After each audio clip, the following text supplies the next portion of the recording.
కత్తి చేతిలో పట్టుకున్నవాడు ఆ కత్తికే బలికాక తప్పదు. నంద్యాల జిల్లాలో మరోసారి అదే రుజువైంది.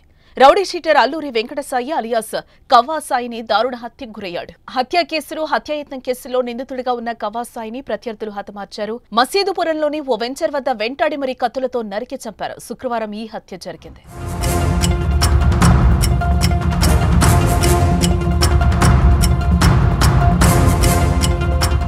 కవ్వాసాయి పలు హత్య కేసులో ప్రధాన నిందితుడిగా ఉన్నాడు. 2022లో ఏపీ వ్యాప్తంగా సంచలనం సృష్టించిన కానిస్టేబుల్ సురేంద్ర హత్య కేసులో కవ్వాసాయి కీలక ముద్దాయి. విధులు ముగించుకుని ఇంటికి వెళ్తున్న కానిస్టేబుల్ ను కవ్వాసాయి అతని గ్యాంగ్ కిడ్నాప్ చేసి చంపేశారు. ఈ హత్య అప్పట్లో రాష్ట్ర వ్యాప్తంగా సంచలనంగా మారింది. అలాగే మాజీ మంత్రి ఎమ్మెల్యే భూమా అఖిలప్రియ బాడీగార్డ్ నిఖిల్ పై హత్యాయత్నం కేసులను కవ్వాసాయి ముద్దాయిగా ఉన్నాడు. వీటితో పాటు కవ్వాసాయిపై పలు హత్యా కేసులు ఉన్నాయి.